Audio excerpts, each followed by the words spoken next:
எங்கள் கட்சியுடைய முதன்மை செயலாளர் ஏசி பாவரசு கட்சி நீங்களாம் பார்த்துருப்பீங்க. தெரியும். அவர் உடல்நிலை சரியில்லாமல் இருந்து இன்று அவர் காலையில் 7 மணிக்கு இறந்து விட்டார் என்ற ஒரு துயரமான ஒரு செய்தியை கேட்டோம். அவருக்கு விடுதலை சிறுத்தைகளுடைய இளைஞரின் சார்பாக செம்மார்ந்த வீர வணக்கத்தை தெரிவித்துக் கொள்கிறேன். அது மட்டுமல்லாமல் நமக்கு மட்டுமல்ல, தமிழகத்திற்கே ஒரு விடிவெள்ளி இல்லை, தமிழகத்திற்கே ஒரு அரசியல்ல ஒரு மைய புள்ளி அப்படின்னு சொன்னோம்னா ஐயா நல்லக்கண் ஐயா தான். விடுதலை விருட்சக வீரர், நாடு போற்றும் நல்ல சீலர், தமிழன்னை கண் காவலர், சிகப்பு சித்தாந்த சிந்தனை சித்தர். நம்ம அவரை பலமுறை சந்தித்து இருக்கிறோம். இந்த உடம்பு சரியில்லாமல் தான் பார்க்கல, இல்லைன்னா வாரத்தில் ஒரு முறை நான் ஐயாவை சந்திப்பேன். இன்னைக்கு அவர் உடல்நிலை சரியில்லாமல் மருத்துவமனையில் இருக்கிறார். அது ரொம்ப மன வலியாக இருக்கிறது. ஆனால் நாங்கள் உங்கள் வீடு நாள்தோறும் வருகிறோம், உங்கள் பாதம் தொட்டு வணங்குகிறோம். நீங்கள் கண்ணுக்கு தெரியாத சாமி அல்ல, எங்களை வழிநடத்தும் நல்லக்கண்ணு சிகப்பு பூமி. அவர் இன்னைக்கு வெள்ளக்காரனை எதிர்த்து போரிட்டவர், சங்கிகளை எதிர்த்து போரிட்டவர். இன்னைக்கு இயற்கையோடு போராடி கொண்டிருக்கிறார் தனது உயிருக்காக. நிச்சயமாக ஐயா மீண்டும் வருவார் என்று நாங்கள் நம்புகிறோம். திமுக ஒவ்வொரு கட்சியுமே பேச்சுவார்த்தைக்கு கூப்பிட்டு இருக்காங்க. உங்களுக்கு எப்போ ஒதுக்கியிருக்காங்கன்றது இன்னும் அறிவிக்கல. அப்படி ஒதுக்குனா எவ்வளோ கேட்கலான்னு இருக்கீங்க? விடுதலை சிறுத்தை இல்லாமல் எந்த கொம்பனாலும் இங்கு ஆட்சி அதிகாரத்தை கைப்பற்ற முடியாது அப்படின்றது ஒரு பரவலான செய்தி மட்டுமல்ல, நடைபெற்ற ஒரு செயல்முறை. நாங்க வெளியில சென்றதால், மக்கள் கூட்டணி உருவாக்கியதால், திராவிட முன்னேற்ற கழகத்தை சார்ந்த நம்ம டாக்டர் கலைஞர் மு கருணாநிதி ஐயா அவர்கள் மீண்டும் ஆட்சி அதிகாரத்தை கைப்பற்ற முடியவில்லை. அப்ப என்ன சொல்ல வரீங்கன்னா, விசிகாவோட வேலைன்றது திமுகவை ஜெயிக்க வைக்கிறது. திமுகவை ஜெயிக்க வைக்கிறதுக்காக கட்சி நடத்துறீங்க அப்படின்னு புரிஞ்சுக்க மாட்டாங்களா? ஓகே, நீங்க கேட்ட கேள்விக்கு நான் விளக்கம் கொடுக்கிறேன். யாரையும் ஜெயிக்க வைக்கிறது, தோக்க வைக்கிறது என்பதை விட சங்கி பயிர்களை வராமல் தடுக்க வேண்டும் என்பது முக்கியமான புள்ளி. உங்களுக்கு எப்படி தெரியும்? கூட்டணி கட்சியில் குறைச்சு வாங்கிக்கங்க, போன முறை கொடுத்த சீட் கூட தர முடியாது உங்களுக்கு. விடுதலை சிறுத்தைகளுக்கு 2 இலக்கு கொடுத்தால்தான் கூட்டணி திராவிட முன்னேற்ற கழகம் வெற்றி பெறும் என்பதை திராவிட முன்னேற்ற கழக தொண்டனுக்கும் தெரியும், தமிழக முதல்வருக்கும் தெரியும். அடுத்த முறை பிரதமராக கூடிய ராகுல் காந்தி எவ்வளவு வில்லங்கமான பேச்சு அது எங்களுக்கு கிடைக்கும். அதிமுக நீங்க போயிருந்தா கூட கொடுத்திருப்பாங்க போல. ஐயா அவர்கள், எடப்பாடி ஐயா அவர்கள் மோடியுடைய ஷூவை பாலிஷ் போட்டுக் கொண்டிருக்கிறீர்கள். ஆகையால் அதெல்லாம் நம்ம ஏற்றுக்கொள்ள முடியாது. தமிழா பாண்டியன், அதே மாதிரி நக்கீரன், அந்த பழக்கமானவர், மணி எல்லாரும் தெரியுமில்ல. அது போக இன்னும் 2-3 பேர் இருக்கிறாங்க. ரவீந்திரன் துரைசாமி இருக்கிறாங்க. இன்னொருத்தர் இருக்கிறாங்க, ஒரு பாய் இருப்பாரு, அப்பாஸ், பாத்திருப்பீங்க. ராஜ கம்பீரன் ஒருத்தர் இருப்பாரு. விடுதலை சிறுத்தைகள் தான் எல்லாம் தீர்மானிக்க. திருமாவளவன் போல் ஒரு நாள் வாழ முடியுமா? திருமாவளவனுடைய வாழ்க்கையை ஒரு நாள் வாழ முடியுமா? எல்லாரும் என்ன சொல்றாங்கன்னா, விடுதலை சிறுத்தைகளுக்கு 2 இலக்கு கொடுக்க வேண்டும். அது திமுக தனக்குத்தானே செய்கின்ற நன்மை. சொன்னால சொல்லலையா?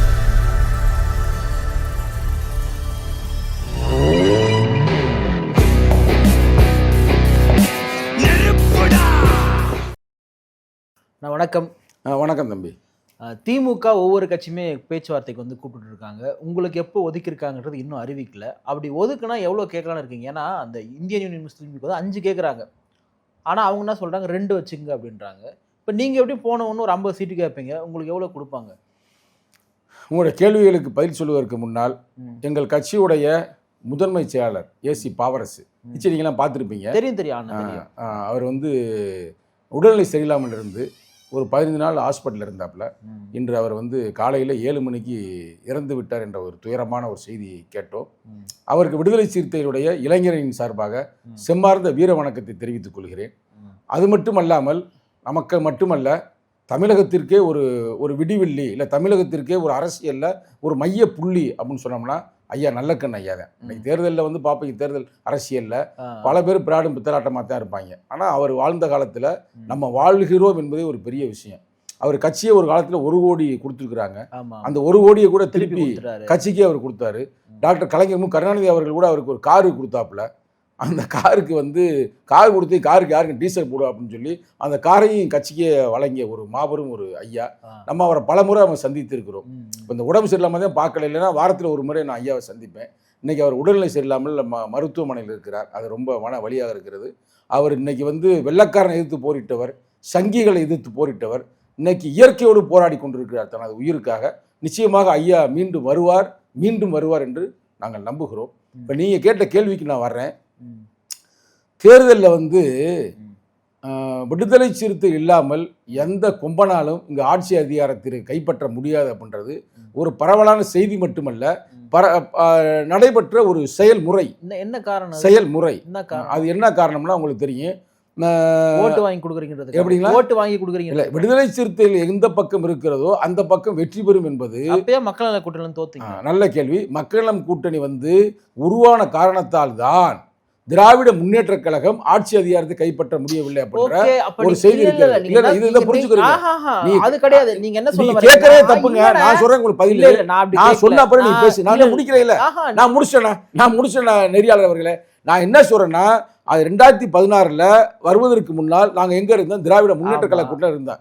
அப்போ நாங்கள் போய் என்ன கேட்குறோம்னா, எங்களுக்கு நல்ல சீட்டுகளை ஒதுக்க வேண்டும் என்ற மாதிரி கேட்கும் பொழுது ஐயா வந்து டீசெண்டாக சொல்கிறாரு, இல்லைங்க உங்களுக்கு ஒதுக்க முடியாது அவளை சீட்டு அப்படின்னும்போது. எவ்வளோ கேட்டீங்க? அப்போயே நாங்கள் வந்து 2 இலக்கில் கேட்டோம். சரிங்களா?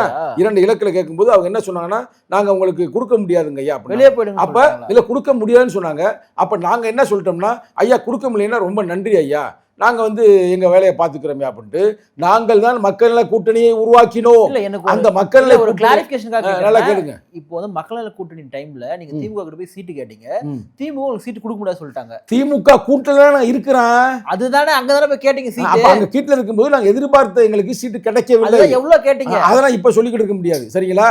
எவ்வளவு கேட்டேன், எப்படி கேட்டோம்னு கேட்ட விஷயத்தை தான் நீங்க சொல்ல எனக்கு தெரியாது. நீங்க சொன்னனாலும் தெரியும். கேட்ட செய்தி என்ன வேணும்னா நீங்க சொல்லலனாலும் எனக்கு தெரியும். தெரியுமா? நீங்க என்ன கேட்டிருப்பீங்க? அங்க போயிட்டு எங்களுக்கு போயிட்டு பொது தொகுதி தானே கேட்டிருப்பீங்க.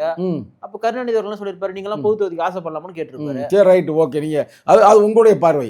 அந்த காலகட்டத்துல சொன்னது ரைட், அது உண்மையாக கூட இருக்கலாம். சரிங்களா?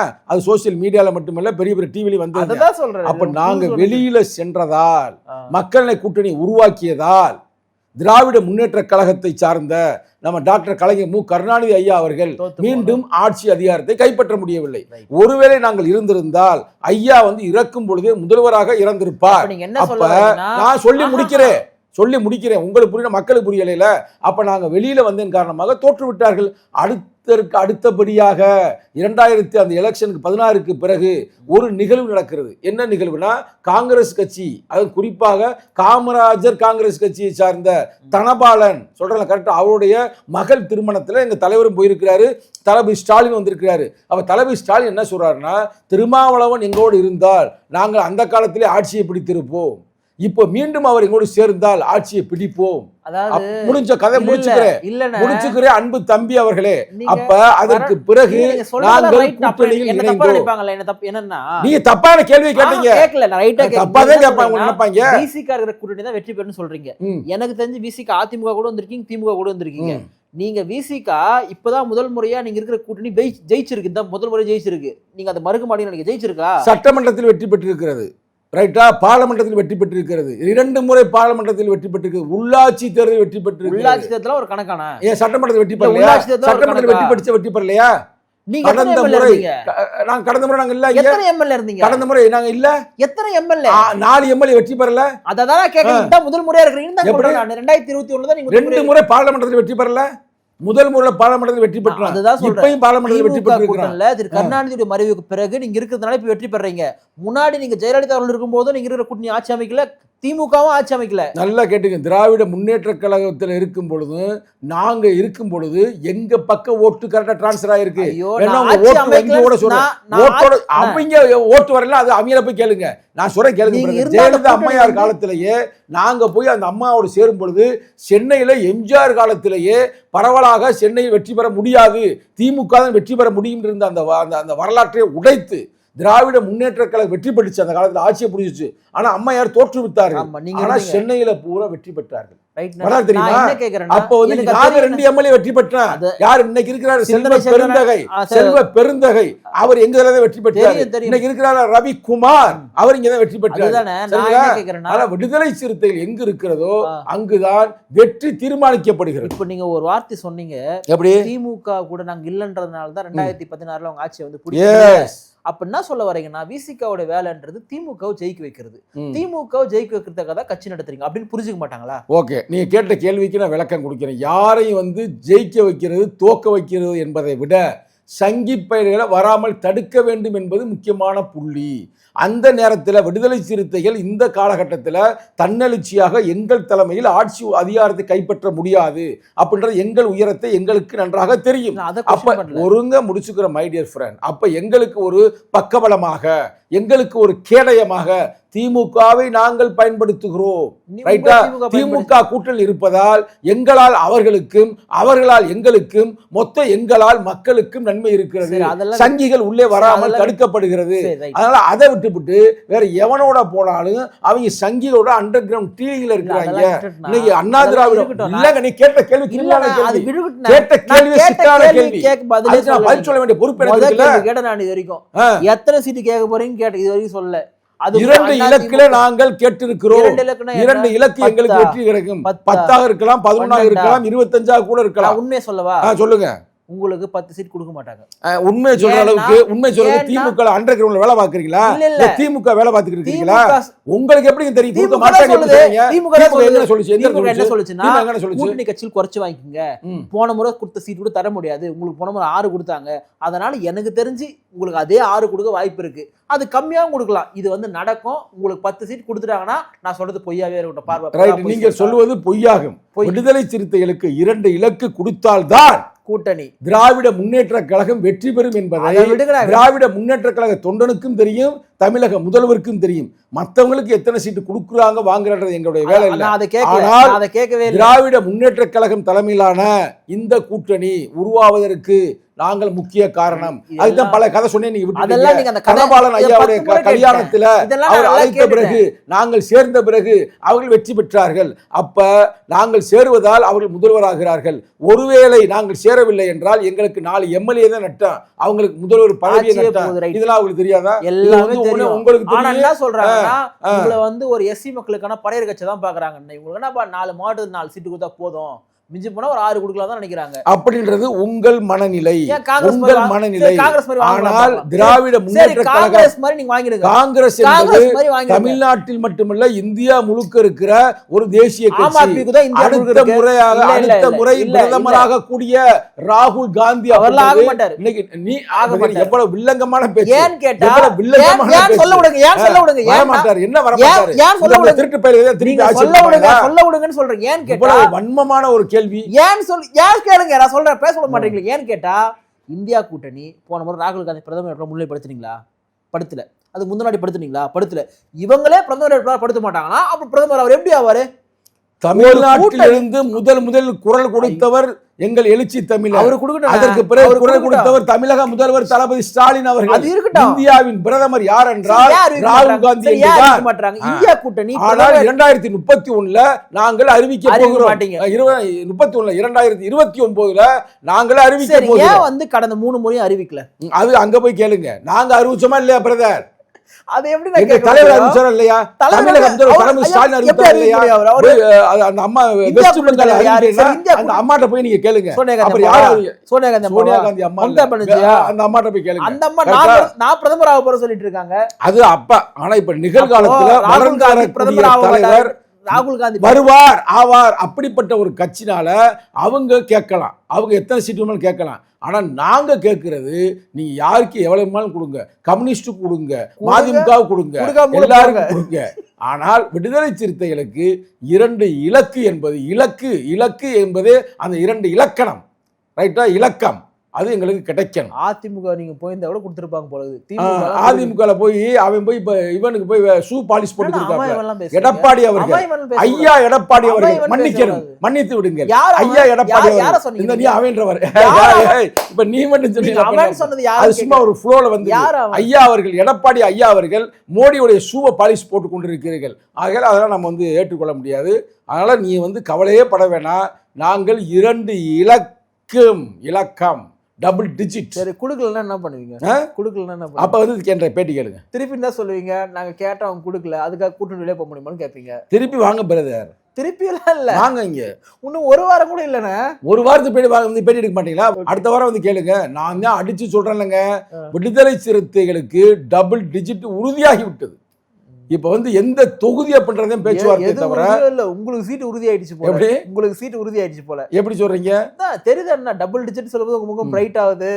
அப்போ வந்து உங்களுக்கு சீட்டு கன்ஃபார்ம் தான் தெரியுது. எனக்கு சீட்டு உறுதி தான், இதுல என்ன மாற்று கருத்து? நாங்க பேட்டி எடுக்கிற அண்ணன் வந்து எம்எல்ஏனா கூடுதல் மகிழ்ச்சி தானே எங்களுக்கு.